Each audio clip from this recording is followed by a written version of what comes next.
las cosas que Dios puede hacer en una década. Desde un simple susurro a la cabeza de una persona caída.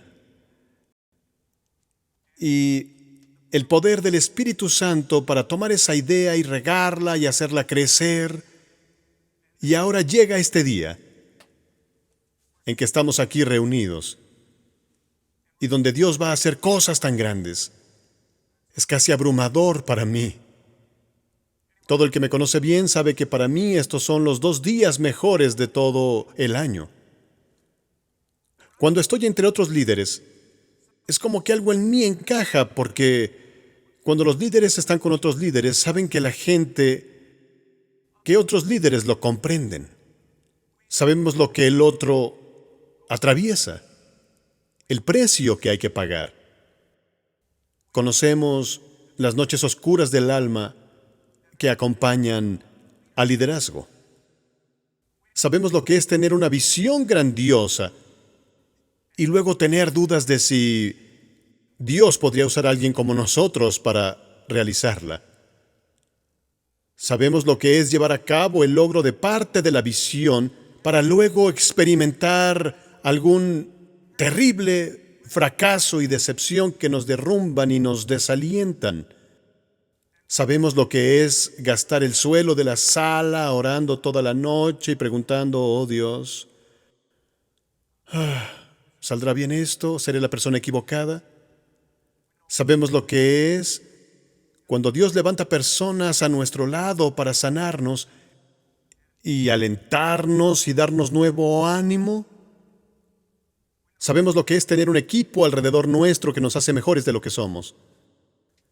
Y también sabemos lo que es experimentar el logro de una misión, a veces contra todas las probabilidades, e irnos a acostar por la noche diciendo, Dios, no hay otra cosa que yo quiera hacer en este mundo que seguirte totalmente, caminar cerca de ti y hacer lo que tú nos has mandado a hacer. Por tanto, sé que estoy entre personas que comprenden esto. Personas ansiosas por crecer y aprender porque hay muchísimo en juego. Cuando personas con otros dones no hacen lo que su don les llama a hacer, bueno, entonces ellos pagan el precio. Tal vez les duela un poco, pero tal vez no afecta tanto a otras personas. Pero los líderes lo sabemos, a nosotros sí nos afecta. Cuando los líderes crecen y hacen lo correcto, todos ganan. Todos en su equipo ganan, todos los miembros de su equipo ganan, y todos los que le siguen ganan. El cielo gana, todos ganan. Y aquellos de nosotros que trabajamos en la iglesia, cuando hacemos lo correcto, cuando nuestro liderazgo crece y lanzamos una mejor visión, cuando construimos mejores equipos y hacemos todas esas cosas, entonces, como oró Jimmy, la oscuridad se retira. Y las vidas de personas son cambiadas para siempre. Para siempre. ¿Qué les parece esa posibilidad? Para siempre. El trabajo de la iglesia se trata de lo eterno. No hay actividades de las que usted pueda ser parte y donde haya más en juego que en la iglesia. Y cuando militares me cuentan de situaciones de vida o muerte, yo suelo decir, ojalá lo que yo lidero fuera solo un factor de vida o muerte. Pues para mí se trata de vida o muerte eterna. Y si un ejecutivo dice, mira, hicimos un trato de millones de dólares o algo parecido, yo les digo, no quiero menospreciar las presiones bajo las que estás, pero a fin de cuentas solo se trata de dinero. Solo se trata de dinero. Al final el trabajo de la iglesia se trata de vidas, de almas, de la eternidad de personas. Y cuando estoy entre pastores y líderes de la iglesia, me gusta hacer un pacto con ellos diciendo, nunca digas que solo eres un pastor o líder de la iglesia, porque estás al timón en la nave más importante de cualquier océano, esto que se llama iglesia. Y cuando lo ven y lo comprenden, que esto es la visión más grandiosa, lo más importante que sucede en el planeta Tierra, entonces comprenden la importancia de reunirnos aquí y comprometernos a la humildad. en humildad, diciendo, vine para aprender, crecer y ser tocado por Dios. Vine para que el Espíritu Santo pueda hacer algo en mi interior que es necesario debido a la magnitud del trabajo que lidero. Hace unas semanas, Jim Mellado y yo tuvimos la oportunidad de probar un simulador de avión. Y mientras el instructor nos ayudaba, dijo, bien, ¿quién es el piloto? Y al yo tener certificado de piloto, Jim le dijo, él, entréguele a él el panel de control. Y yo le dije, ¿eres cobarde? El instructor dijo, bien, usted tiene los controles, pero si desean cambiar los controles, hay un botón pequeño entre los asientos donde puede dar el control a su compañero. Esos simuladores son muy realistas y despegamos. Me tomó un poco de tiempo obtener el control del avión, pero tras sentirnos ya cómodos volando y yo volaba ya a toda velocidad, pensé darle una experiencia emocionante a Jim. Y eso hice. Tiré del avión hacia un lado, hice una rotación total, casi quitándole la cabeza a Jim. Él comenzó a reír y tiene una risa contagiosa. Enderecé de nuevo el avión y pensé, bueno, mira, probablemente no nos podremos estrellar de verdad, así que hice otra rotación y luego otra más. Bien, al hacer las rotaciones, Jim se reía incontroladamente, lo cual me hizo reír a mí incontroladamente. Perdí por completo el control del avión y comenzó a tambalearse violentamente. De repente noté que uno de nosotros se había apretado el botón y que Jim ahora conducía. Y se lo dije, y él solo levantó sus manos al aire y rió a carcajadas. Bien, cuando el tiempo terminó y el instructor abrió el simulador, estábamos boca abajo. En una pantalla le era posible seguir lo que habíamos hecho en el interior. Y nunca olvidaré la expresión de su cara. Abrió el simulador y ahí estábamos boca abajo y preguntó, ¿qué? ¿En qué estaban pensando? Dije, no sé en qué pensábamos, pero qué viaje hicimos. Y yo examino los últimos 10 años de la cumbre y no sé si todo lo hemos hecho bien. Pero qué viaje hemos hecho. Hemos conocido y trabajado con personas fantásticas y hemos visto a Dios hacer cosas que nos maravillan. Me encanta la aventura de la vida cristiana. Me encanta la inspiración del Espíritu Santo, los desafíos grandes y las emociones. Y de verdad creo que Dios sigue hablando este día. En los siguientes minutos creo que Él les va a hablar. Aquellos que están al principio de su camino espiritual, escuchen con oídos atentos, escuchen con oídos abiertos, porque vamos a comenzar un viaje de verdad. Oremos. Dios, en los siguientes momentos quiero que me ayudes a declarar lo que has puesto tan fuertemente en mi corazón. Te pido que no haya nada en mi vida que se interponga en el camino de lo que tú quieres decir a estas personas reunidas en todo el mundo. Háblanos con tu susurro y que tengamos el valor para cooperar. Y todo el pueblo dice, amén. Hace ya 15 años, John Maxwell, que está sentado allá en la primera fila, es uno de mis amigos íntimos, me llamó y trató de convencerme de que organizáramos juntos una conferencia sobre el tema del liderazgo. Yo nunca había hecho algo así antes y no me entusiasmé demasiado con respecto a colaborar con John y hacer esa conferencia por 2 razones. La primera es que en aquel momento de mi vida yo era una persona muy activista y no quería perder tiempo hablando sobre liderazgo. Quería ser líder. En aquella época, liderar Willow era como subirse a un cohete. Y yo no quería renunciar a 3 días de alta velocidad para sentarme a charlar con un grupo de pastores. Pero también había otra razón para que yo siguiera declinando la amable invitación de John. Y es que me faltaba el ingrediente necesario para toda buena conferencia.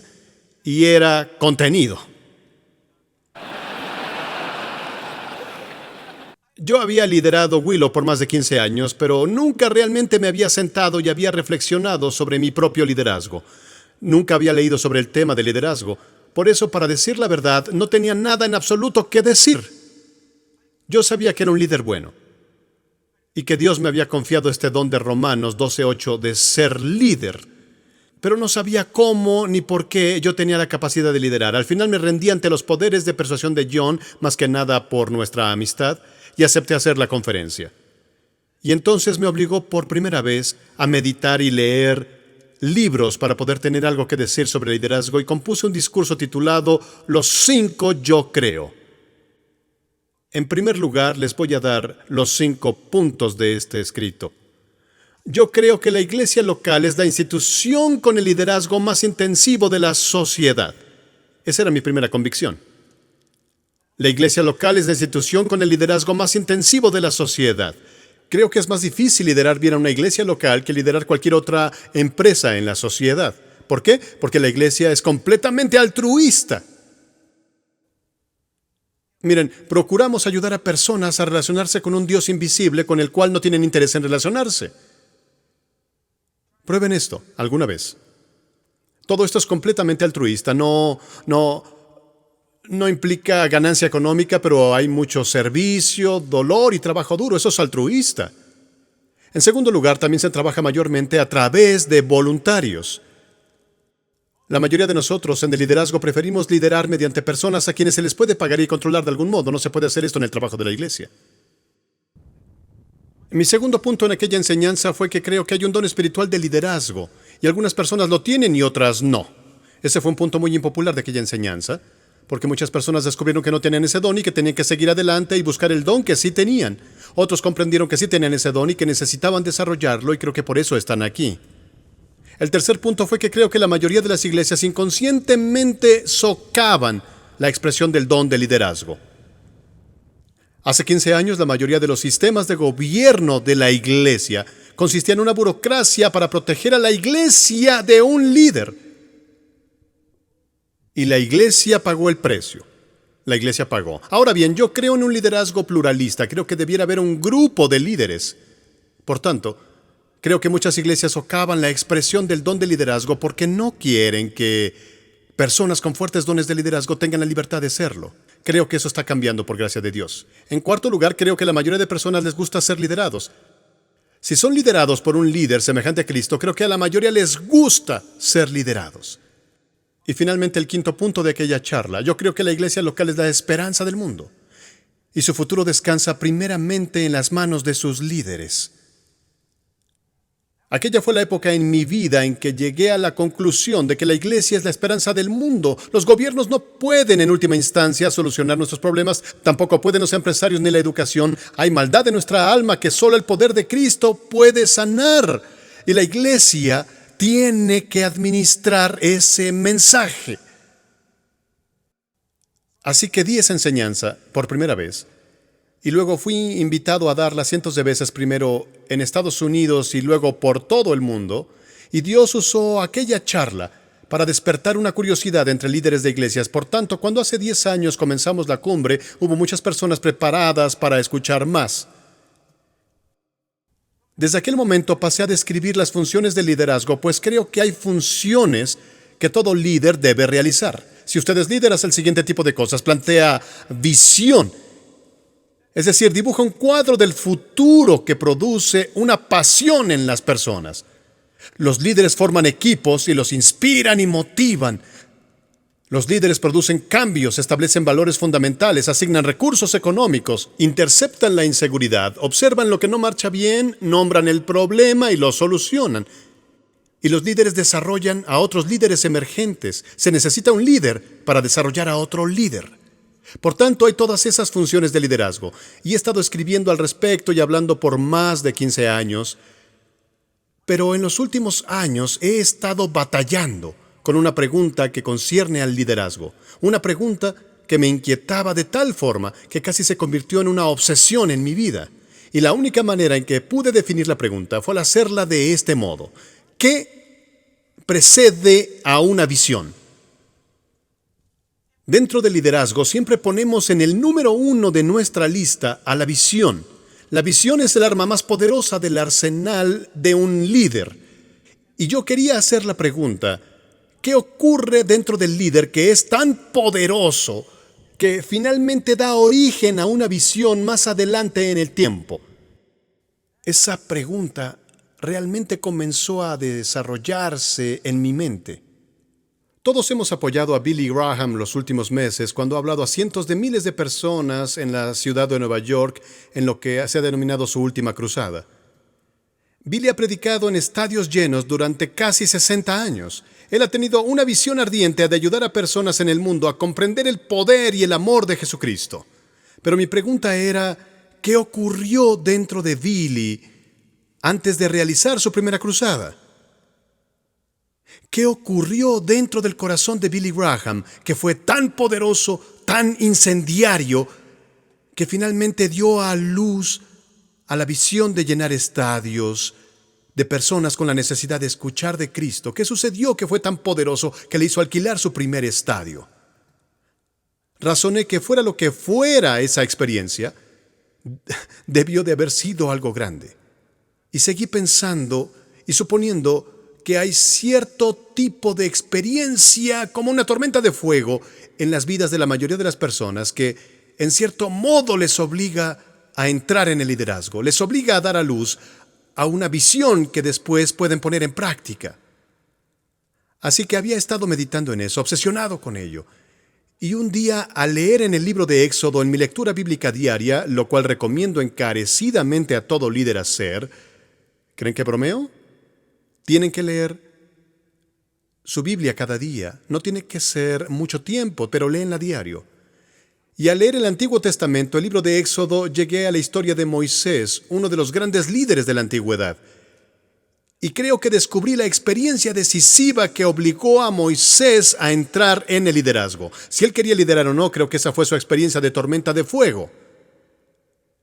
Permítanme acudir al relato. Si tienen su Biblia, está en Éxodo capítulo 2 y versículo 11. En aquellos días sucedió que, crecido ya Moisés, salió a ver a sus hermanos y los vio en sus duras tareas. Como nota al margen, Moisés era hebreo, judío. Había sido educado en Egipto por la hija del faraón, estaba acostumbrado a las riquezas, los privilegios y la educación que acompañan a esa crianza en Egipto, pero él no era egipcio, él era judío. El texto dice que un día salió a ver a sus compatriotas, a su propio pueblo, y ellos estaban trabajando duro. La mayoría de ustedes saben que eran esclavos de los egipcios, que los hacían trabajar sin descanso y que los tenían haciendo ladrillos bajo el sol ardiente. Pero volvamos al texto. Mientras Moisés observa el trabajo arduo, la opresión diaria de su propio pueblo, ve a un egipcio, a un soldado egipcio, creemos, que golpeaba a un compatriota, a un hebreo. Ahora permitan que les haga una pregunta que incomoda. ¿Cuándo fue la última vez que vieron de cerca a alguien recibir una paliza? La mayoría de nosotros nunca lo hemos visto, y yo realmente solo he visto una, y hasta el día de hoy me enferma. Cuando iba al bachillerato, estaba en el pasillo y un chico estaba delante de su casillero, no lejos de mí, con sus libros, y pasa por delante un abusivo de último año y comenzó a humillar al otro chico. Con un golpe hizo caer sus libros al piso y comenzó a gritarle: «Recógelos, recoge los libros». Cuando el chico se inclinó a recoger los libros, comenzó a decirle apodos terribles, la mayoría cuestionando su hombría y haciendo observaciones sobre su madre y su ascendencia, si comprenden a lo que me refiero. Cuando el chico recogió sus libros y se puso de pie, yo nunca en mi vida olvidaré eso. El abusivo comenzó a golpearlo en la cara y él era más pequeño que yo. Hasta el día de hoy puedo escuchar el sonido de aquel primer golpe en su nariz y sus dientes quebrarse. Aún puedo ver su sangre salpicando los casilleros y también sobre el piso. Todo aquello pasó muy rápido y no alcancé a reaccionar. Luego llegaron otros chicos y lo sacaron de allí antes de que aquel lo matara. Nunca lo olvidaré. Hasta hoy me enferma. Es brutal ver a alguien ser golpeado. Uno nunca se olvida de lo visto y oído y del terror de la situación. Ahora bien, Moisés ve un soldado golpear a uno de sus hermanos hebreos, aplastándole la nariz y haciendo salpicar la sangre de uno de sus compatriotas. Es un hebreo ya acostumbrado al castigo físico, y Moisés llegó a un punto en el que ya no podía soportarlo. Los sonidos y la sangre chorreando fue demasiado y se le acabó la paciencia. El verso 12 en Éxodo 2 dice: miró a todas partes y mató al egipcio. Tenía que hacerlo. Separó al hebreo del egipcio, comenzaron la pelea y al final Moisés mató a ese egipcio y lo enterró en la arena. La Biblia nos dice que el día siguiente Moisés sale y de nuevo ve a su pueblo ser oprimido. Aquel día ve a dos hebreos golpeándose el uno al otro. Los mismos sonidos, la misma escena, dientes rotos y sangre salpicando, y él separa a los dos y les dice: ¿por qué? ¿Por qué golpean a su prójimo? ¿En qué piensan? Nuestro pueblo está oprimido y golpeado cada día por los egipcios, y eso ya es bastante malo. No se peleen entre ustedes. Y creo que Moisés vio toda la opresión y la frustración del pueblo hebreo, y eso lo llevó a su límite emocional, y pensó: ya no puedo soportar esto, es una locura. Ahora seguimos adelante y avanzamos hasta la famosa historia de la zarza ardiente que está en Éxodo 3, todos la conocen. Moisés ve una zarza que está ardiendo en fuego, pero no se consume. Y en aquella zarza, él escucha la voz de Dios llamándolo, y Dios le manda que se quite su calzado, porque la tierra que pisa es ¿qué? Tierra santa. Cuando yo era niño en la escuela dominical solía tener la impresión de que fue el asombro y el susto de la zarza ardiente lo que motivó a Moisés a entrar en el liderazgo. Pero al haber reflexionado más en tiempos más recientes, la zarza ardiente, en mi opinión, solo sirvió para captar su atención. Fue suficiente para bajar la velocidad de Moisés para que oyese lo que Dios quería decir. Éxodo 3, verso 7. Moisés, escuchen estas palabras: yo, Dios, he visto la aflicción de mi pueblo que está en Egipto. He visto la angustia de los israelitas en Egipto. He oído los sonidos. He oído su clamor y he conocido su sufrimiento, y voy a liberarlos, y te voy a usar a ti para hacerlo. Estimados colegas, si no agarran ninguna otra cosa de esta sesión, tomen esto. Creo que lo que realmente sucede aquí es que Dios dice: Moisés, lo que viste aquel día que te enfureció tanto, lo que viste cuando el egipcio casi mató al hebreo, lo que viste y oíste cuando los dos hebreos estaban tan frustrados y enojados y desesperados por su situación hasta el punto de comenzar a pelear entre sí, lo que tú has visto, yo también lo he visto, yo también lo he escuchado, y tampoco lo soporto más. Me conmuevo en mi espíritu y voy a hacer algo desde el cielo, y te asignaré como mi emisario en la tierra. En parte te escojo porque tu espíritu se conmueve por las mismas cosas que me conmueven a mí. Veo una pasión en ti por tu pueblo. Veo tu emoción. Veo a un hombre que no puede mirar pasivamente cuando su pueblo es oprimido y azotado. Puedo ver lo que te produce por dentro, Moisés. Veo tu capacidad de actuar. He buscado eso por todos lados, y ahora he encontrado al hombre que necesito. Voy a utilizar esa frustración ardiente que hay dentro de ti. Voy a aprovecharla de manera positiva para liberar a mi pueblo. Ese horno de frustración va a forjar un liderazgo fuerte dentro de ti, y eso lo voy a utilizar.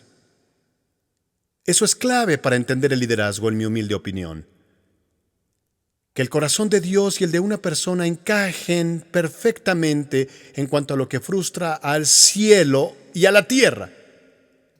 En cuanto a lo que frustra al carácter y la naturaleza de Dios, y lo que frustra a un líder en potencia hasta el punto de una angustia total. Ahora, permítanme verlo desde un ángulo completamente diferente. Mi generación, aquí en los Estados Unidos, creció con una caricatura llamada Popeye. Cuando éramos pequeños, cada sábado por la mañana veíamos a Popeye el marino y él tenía una novia llamada Oliva, aceite de oliva. Será interesante ver cómo resuelven esto los intérpretes. Bueno, pues Oliva era muy bella. Los hombres le silbaban y los perros ladraban al pasar ella.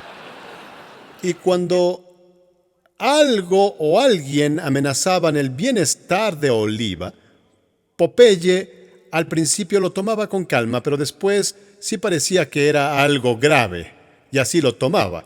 Cuando algo terrible le iba a pasar a su querida Oliva, Popeye el marino sentía que la presión de su sangre y su pulso se elevaban y luego decía las palabras que toda una generación de norteamericanos tiene grabadas en su mente. Ya no lo soporto. Digan el resto conmigo. No puedo soportar más. Sí, es gramática dudosa, lo sé, pero también era marinero. Ya no lo soporto.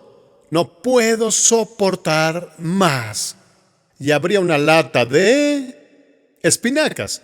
Un poder sobrenatural entraba en su cuerpo, en especial, ¿dónde? En sus bíceps, sí. Anatómicamente, él estaba fuera de dimensión. Pero en ese momento, cuando esa fuerza sobrenatural llegaba a sus bíceps, él era invencible.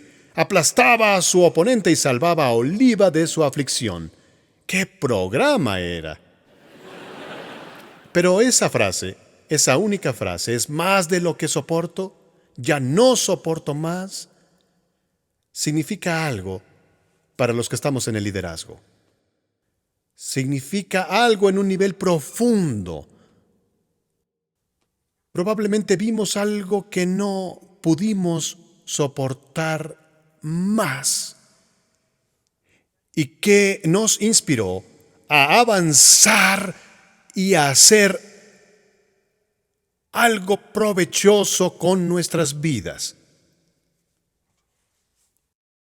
Cuando Moisés ya no soportó ver a los hebreos ser oprimidos y golpeados, cuando ya no soportó más, estuvo abierto y listo, y cuando Dios lo confrontó en la zarza ardiente diciendo, yo te usaré, Moisés respondió, entonces úsame. ¿Qué no soporta más? ¿Qué es lo que no soporta? ¿Qué es lo que muchas veces crea la tensión, la angustia, la frustración, lo que despierta la tormenta de fuego en usted, la capacidad de actuar de la cual algún día Dios le habla y que le hace que entre en un liderazgo? Lo denomino su divina insatisfacción. ¿Cuál es su divina insatisfacción? Mirarlo desde otro punto de vista quizá le ayude a comprender el concepto. El rey David del Antiguo Testamento, como en la historia de David y Goliat, era un hombre joven. Su padre lo envía con comida para sus hermanos mayores. Él llega donde están sus hermanos. Están en el ejército. Hay un enemigo gigante que todos los días sale y blasfema contra el Dios de los israelitas. Y los hermanos se molestan un poco, pero no mucho. David escucha cuando el gigante blasfema contra el Dios a quien él ama. Y mira a su alrededor y pregunta, ¿quién va a hacer algo al respecto? La gente dice, mide 9 pies. Yo no. Y eso enloquece a David. No lo puede soportar. Y finalmente llega su momento Popeye y dice, es más de lo que soporto. Ya no soporto más. Y momentos más tarde llega David corriendo con su honda y una pequeña piedra en su mano. ¡Pura pasión! ¿Un acto racional? ¿Dónde estaba el plan, las formalidades y todo eso? Pero Dios ve esa pasión indomable y desenfrenada, siente la divina insatisfacción en David, y Dios guió aquella piedra como un misil guiado por láser y tumbó al gigante. Había un hombre llamado Nehemías en el Antiguo Testamento. Tenía un trabajo lucrativo para un rey extranjero. Un día recibe malas noticias desde Jerusalén. Habían derrumbado los muros de Jerusalén y el pueblo era vulnerable. Y la parte realmente mala es que los países de alrededor se burlaban del Dios débil de los israelitas, que no era capaz de proteger la posición de fuerza de su pueblo. Y Nehemías lo piensa y lo piensa un poco más. ¿Y qué hace ese líder poderoso? Se echa a llorar. Piensa en cómo se burlan del nombre de Dios y llega a su momento Popeye. Dice, es más de lo que soporto, ya no soporto más. Y acude al rey extranjero y le dice, arriesgando su vida, tengo que ausentarme y necesito un montón de material y de recursos. Y él lidera una de las más impresionantes reconstrucciones de la historia. Pero ¿qué le incentivó? Una divina insatisfacción. Era algo que él no podía soportar. ¿Qué es lo que usted no soporta? Espero que lo sepa. Martin Luther King no pudo soportar la opresión racista que veía a su alrededor en el sur de los Estados Unidos en los años 50 y 60. No pudo soportar ver los letreros de solo para blancos en los bebederos, los baños y las puertas de los restaurantes. No podía soportar ver que los negros fueran siempre asignados a los últimos lugares en el autobús, unas oportunidades de educación o en las filas para obtener un trabajo o una vivienda.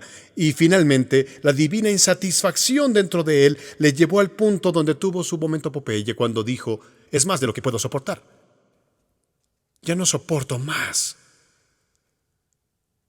Él sabía que su activismo probablemente pudiera costarle la vida, y así fue. Pero la divina insatisfacción dentro de él le consumía. Realmente no tenía elección.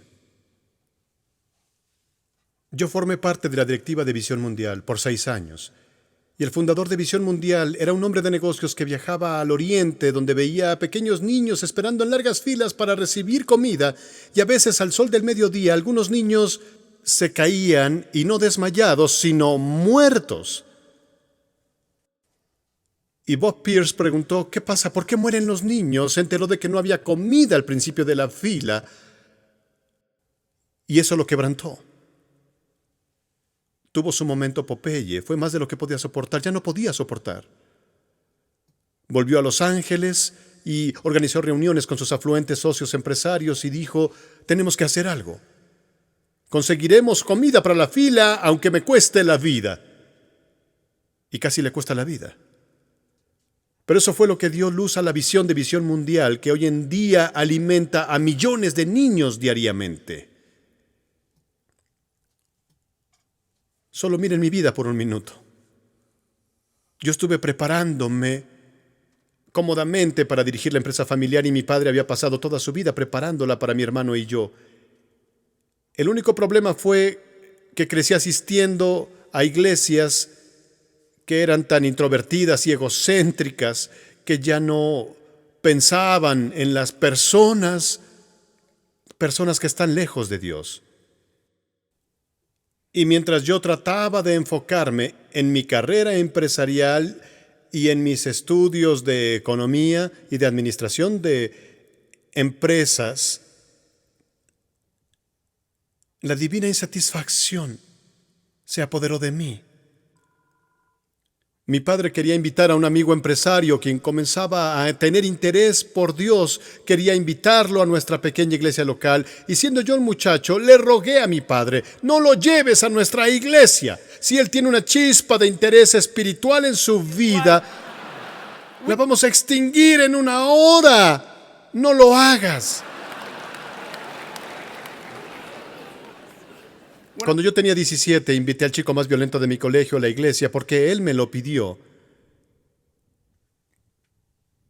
Y fue un desastre. Hasta el día de hoy nunca ha vuelto a una iglesia. Pero a mí también me quebrantó. Y la divina insatisfacción siguió creciendo hasta mis años de universidad bajo la tutela del doctor Belesikian, cuando él me enseñó sobre el potencial de la iglesia. Y tuve mi momento Popeye con la zarza ardiente, donde Dios dijo, Bill, tomaré esa tormenta de frustración por las iglesias a las que no les importan las personas que están lejos de Dios. Y sé lo mucho que a ti te quebranta y lo voy a utilizar. Lo voy a usar, porque me quebranta a mí también. Y antes de darnos cuenta, alquilamos el cine en Palatine y vendíamos tomates de puerta en puerta para recaudar dinero para el sonido y la iluminación. Este evento, la cumbre de liderazgo hace 10 años, el nivel de frustración subió tanto que hablé a muchos líderes y pastores de iglesias a los que respeto y amo, líderes que son más dedicados y mejores en lo que hacen que yo, sin duda, y querían ser aún mejores en su liderazgo, pero no había ningún evento enfocado en el don espiritual de ser líder. Mi frustración llegó a cierto nivel, tuve un momento Popeye. Jimmy les contó de eso, le llamé a mi oficina y dije, es más de lo que puedo soportar, ya no soporto. Tomaré tiempo de mis vacaciones de verano, volveré a Chicago, Jimmy, y no me importa si solo hay 5 líderes, no me importa, no me molesta. Si hay 5 líderes, cada año por los 2 días y medio derramaré mi vida en la de ellos, porque ya no puedo vivir con esta divina insatisfacción. La única manera de librarme de ella es entrar en una visión que hable de ello de algún modo, y lo que Dios haga después es cosa de Él, pero yo no puedo seguir viviendo así. Otra vez preguntaré, ¿qué es lo que no puede soportar? ¿Lo sabe? La mayoría tratamos de apartarnos de cosas que crean tormentas de tensión y ansiedad en nosotros. La mayoría sentimos la incomodidad en eso y queremos medicarlo de alguna manera. Alquilar otra película o hacer una carrera que nos mantenga desconectados de esa tormenta de frustración. Pero quiero decir que una de las cosas más importantes que puede usted hacer es identificar la respuesta a la pregunta, ¿qué es lo que usted no soporta? ¿Injusticias de algún tipo? ¿Cuando está rodeado de pobreza extrema, le quebranta? ¿Cuando ve conductas racistas y los efectos del prejuicio? ¿Le conmueve ver personas sin hogar, niños que son abusados o que tienen SIDA? ¿Prácticas empresariales inmorales? ¿Ver una iglesia disfuncional que muere lentamente le quebranta? La iglesia en la cual me crié era tan disfuncional que al final cerró sus puertas hace un par de años. Puso un cartel de venta a la propiedad que mi padre había donado, y el edificio por el que nuestra familia había trabajado tanto para tratar de sostenerlo y con el que tenía grandes sueños. Al escuchar que estaban por vender la propiedad, viajé por 3 horas. Me senté delante de ese edificio que tenía el cartel de se vende y me quebrantó. Quise que me quebrantara. Quise acordarme de lo que está en juego cuando una iglesia muere. Y hay iglesias que mueren en todo el mundo. Pregunto de nuevo, ¿qué es lo que no soporta? ¿Qué le conmueve? ¿Música mala le conmueve? ¿La danza sin pasión? ¿Los políticos corruptos? Y al ver jóvenes tan entretenidos, sin desafíos en sus vidas, ser arrastrados más y más lejos de Dios, ¿qué pasa en usted al ver esos jóvenes sin propósito ni sentido? ¿Le quebranta? Identifique qué es lo que le quebranta, porque también eso le quebranta a Dios.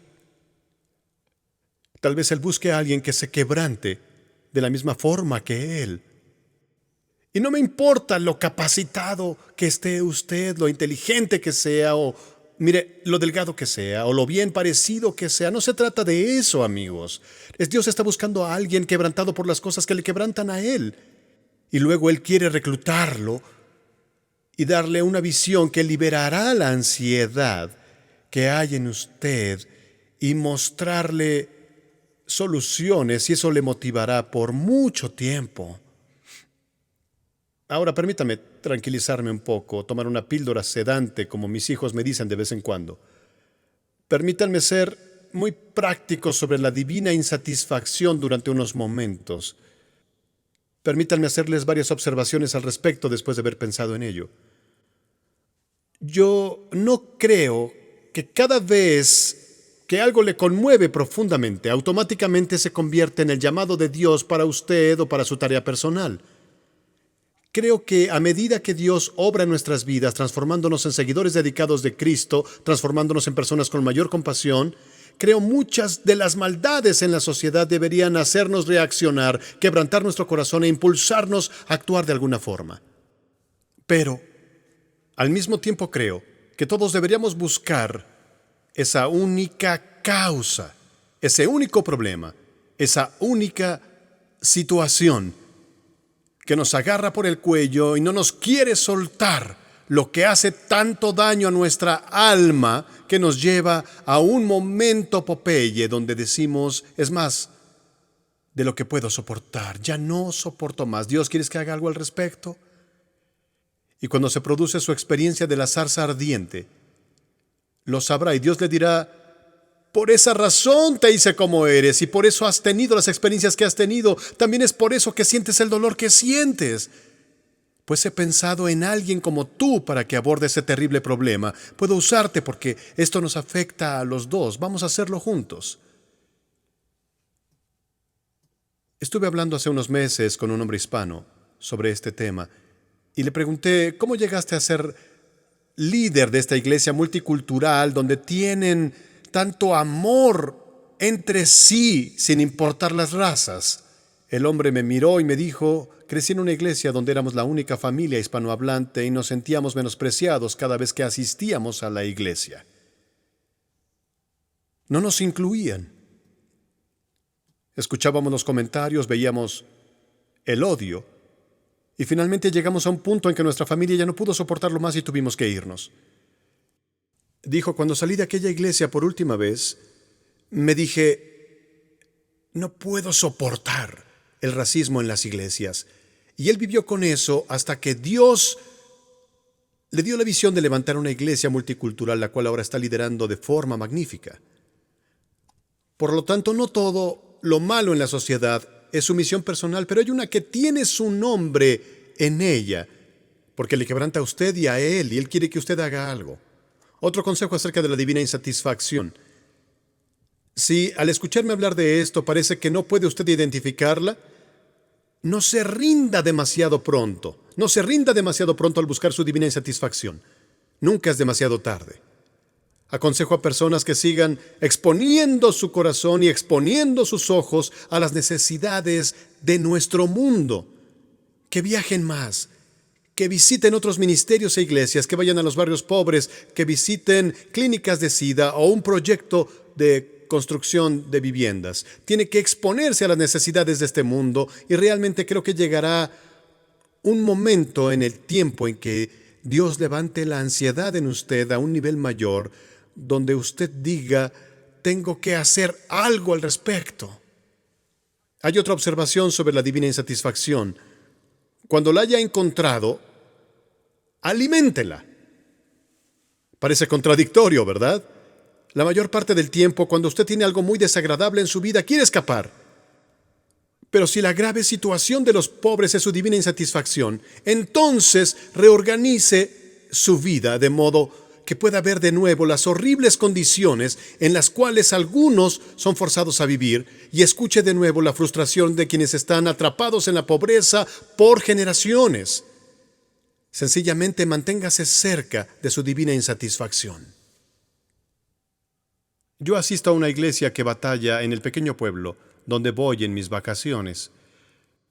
Parte de la razón por la cual asisto a esta iglesia es por causa de su batalla. Casi está derrotada. Y yo me siento en el penúltimo asiento semana tras semana y siento lo horrible que es ver una iglesia en derrota. Y eso produce algo dentro de mí. Y en el camino de regreso a casa, la mayoría de los fines de semana, a veces es un poco distinto, pero la mayoría de los fines de semana, siento un aumento de mi divina insatisfacción a la cual quiero dedicar el resto de mi vida, con una toalla de servicio sobre mi brazo para ayudar a las iglesias a desarrollarse. Ahora bien, ¿puedo hacer una pequeña pausa aquí? El escritor Robert Quinn, un hombre brillante, que escribe mucho sobre el tema del liderazgo, tiene una teoría Él la denomina teoría del estado fundamental del liderazgo. Teoría del estado fundamental del liderazgo. Él dice que cuando un líder tiene una pasión poderosa, cuando eso de lo que hemos estado hablando en esta sesión se apodera de un líder, cuando un líder es tomado o impulsado por la divina insatisfacción, Quinn dice que él o ella con frecuencia entran en una mentalidad distinta,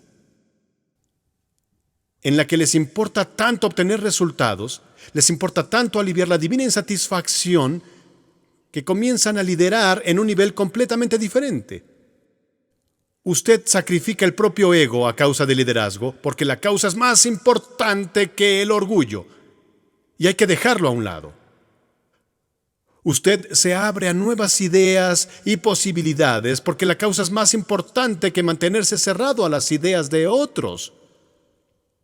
Se concentra a niveles más elevados y tiene un enfoque más intenso porque la causa lo demanda. Se arriesga de una forma en que no lo haría normalmente, porque tiene que hacerlo, hay demasiado en juego.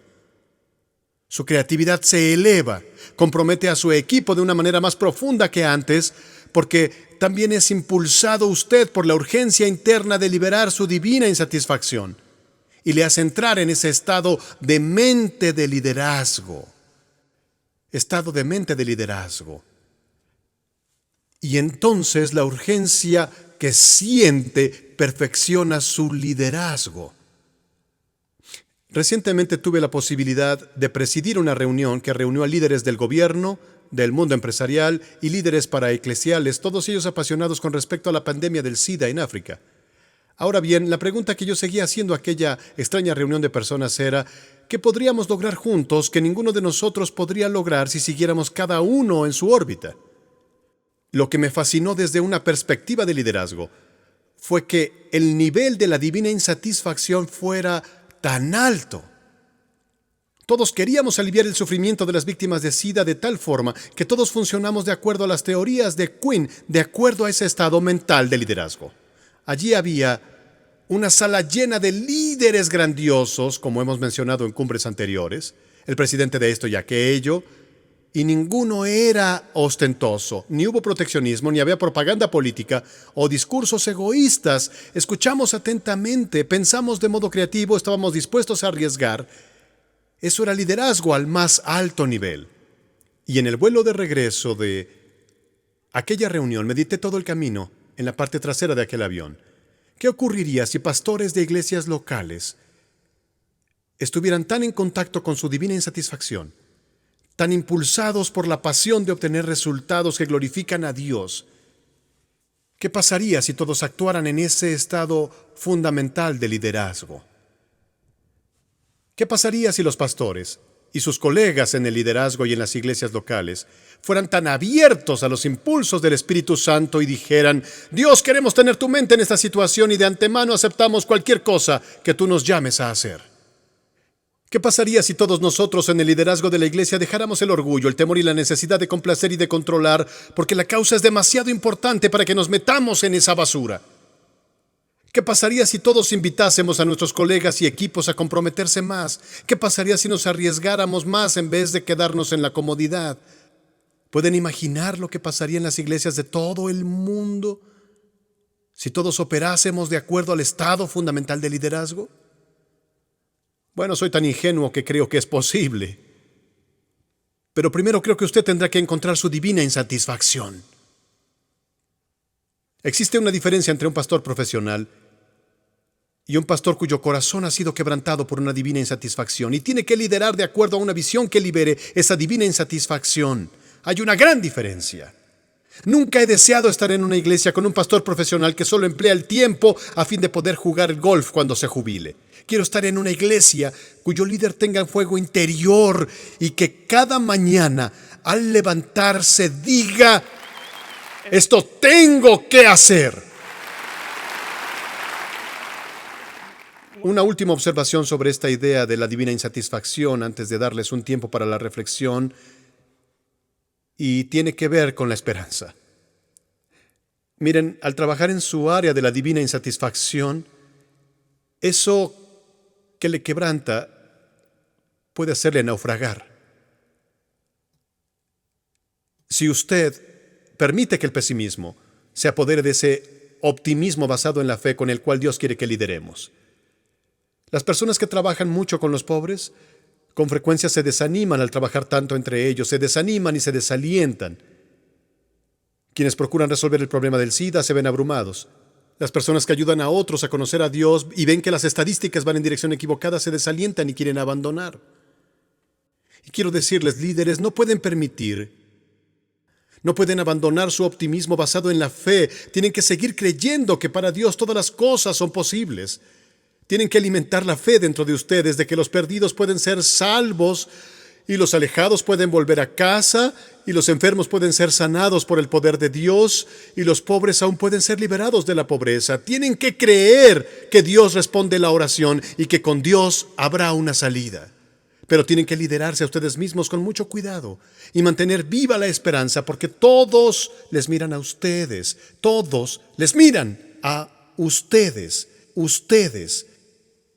Si ustedes se desaniman, si la esperanza muere en un líder, el partido, el juego, la causa llegó a su fin. Tuve que hablar hace unos meses en uno de los funerales más difíciles al que he asistido en mi vida. Uno de los mejores amigos de mi hijo murió en un accidente de tráfico. Su nombre era Clark. Mi hijo Todd se hizo amigo de Clark y de sus 4 hermanos y sus padres hacía varios años, y a través del testimonio quieto de Todd y de sus oraciones, Clark comenzó a creer en Cristo y tuvo una transformación interior en su vida. Tenía un futuro prometedor, quizás aún en el ministerio. Y luego todo terminó una noche en una carretera. Como mencioné, los padres y hermanos de Clark, que son algunas de las personas más lindas que conozco, me pidieron que hablase en su funeral. Ellos no han llegado lejos en su camino espiritual. La iglesia no ha desempeñado un importante papel en sus vidas, pero son algunas de las personas más lindas. Y en el funeral creo que Dios me dio palabras de consuelo para la familia y los amigos de Clark. Cuando llegamos a la tumba, sentí que el Espíritu me susurraba: permanece alerta, Bill. Y yo no tenía idea de lo que significaba, porque otro pastor había accedido a realizar la ceremonia en el cementerio.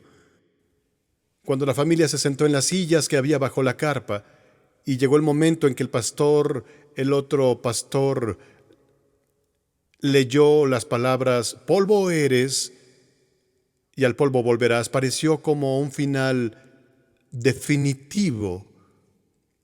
Y cuando él concluyó, pareció que todo terminó. La familia había pedido que se bajara el ataúd a la tierra y al bajar lentamente el ataúd, la familia perdió la compostura. Los padres y los 4 hermanos comenzaron a llorar incontroladamente como yo pocas veces lo he visto. Y debido a que había muchos otros familiares y amigos a su alrededor, bajo aquella carpa, el llanto se extendió a todo aquel grupo en el cementerio. Y yo pensé, esta es una situación sin esperanza, todo esto va mal, esto va a terminar en una derrota para la familia. Y nadie sabía qué hacer, nadie podía moverse, no había forma de dar un giro a la situación. De repente el padre de Clark se levanta de su silla con su familia al lado del ataúd y comienza a caminar entre las personas mirando hasta divisarme a mí. Yo estaba junto a mi esposa a un lado y mi hijo al otro. Se acercó, me abrazó y dijo llorando: Bill, no puede terminar de esta forma.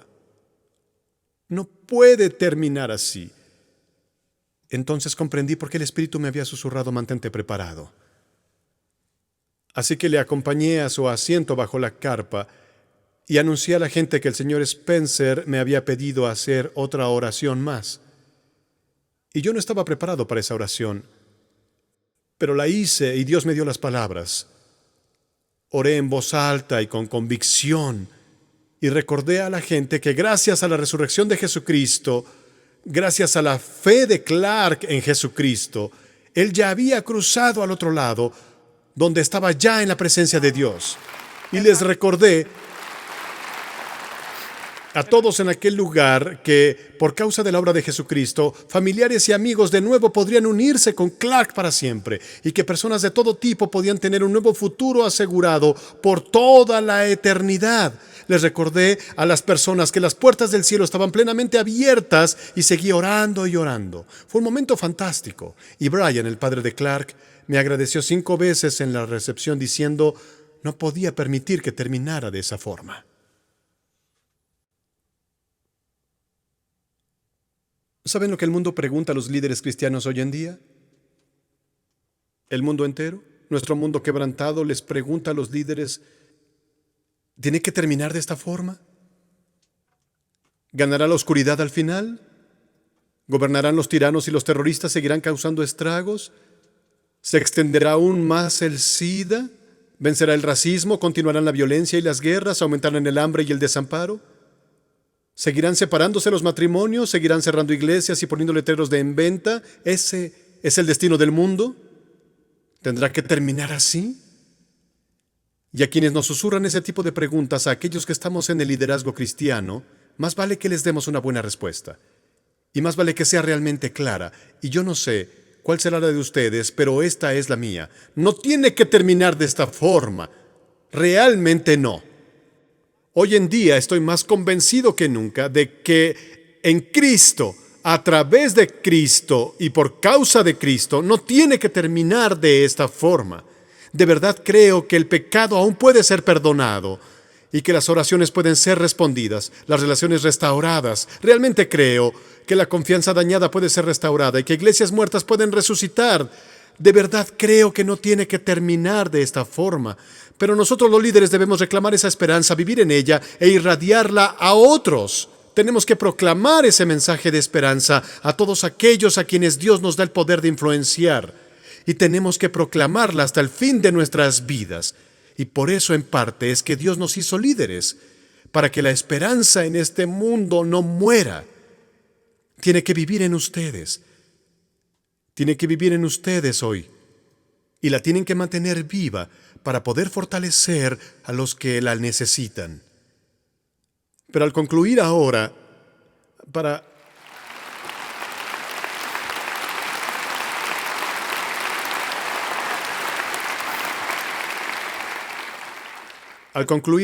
me gustaría pedirles que inclinen sus cabezas un segundo y quiero hacerles una pregunta muy peligrosa. Y la pregunta es esta. ¿Qué es lo que no pueden soportar? Lo digo de verdad, amigos. Hay mucho en juego aquí en nuestro quebrantado mundo. Ustedes se conocen. Saben lo que es al verlo, al escucharlo, al estar en medio.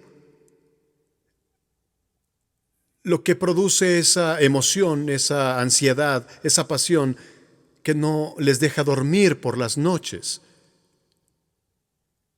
¿Cuál es su divina insatisfacción? Y tienen que saber que no son coincidencias. Hay una razón por la cual les criaron de la forma en que lo hicieron y por la cual han vivido lo vivido y viajado donde han viajado, por lo cual han hecho lo que han hecho. Y a lo largo del camino de su vida han visto cosas y han sentido cosas. Y eso se ha apoderado de ustedes, los ha movido. Y necesitan saber qué es lo que crea esa tormenta. Eso que les conmueve a ustedes también conmueve el corazón de un Dios santo. Y Él está buscando a alguien como usted que identifique su divina insatisfacción y Él hará nacer una visión en su corazón para liberar esa energía. Porque comenzará a enderezar las cosas torcidas. Comenzará a tomar una situación de derrota total y la transformará en victoria, aun si es en una vida aquí u otra vida allá. Mi oración es que estén en contacto con su divina insatisfacción. Y, por favor, amigos, no la ignoren. No salgan a alquilar más películas, a ir a lugares y tomar trabajos extra y hacer mucho dinero para no poner atención en ella. Alimenten su divina insatisfacción. Y cuando se eleve hasta un punto en que digan, no lo soporto más, Dios les dará una nueva visión y tendrán la energía de Él para escalar más arriba. Aquellos de ustedes que ya saben cuál es su divina insatisfacción, ¿se arriesgan lo suficiente por ella? Lo digo de verdad, ¿se arriesgan lo suficiente? ¿En qué otra vida harán todo para aliviar su divina insatisfacción? Esta es la única que tienen. ¿Están haciendo todo lo que está en sus manos? ¿Lideran en el nivel más alto? Diciendo, con la ayuda de Dios, porque sé que le quebranta a Él, tanto como a mí, voy a pasar el resto de mi vida intentando llevar redención y esperanza a ese quebrantamiento que produce esa tormenta de fuego en mí. Dios, te pido que nos hables a través de tu Espíritu, que susurres a nuestros oídos. Ponlo delante de nuestra mente hasta que cada persona que lo escucha desde todas las sedes en todo el mundo pueda decir: esta es mi divina insatisfacción. Este es el plan que Dios me ha dado y lo vamos a realizar juntos hasta el día en que me muera. Hazlo, Dios, y todos los unánimes decimos: amén. Gracias a todos.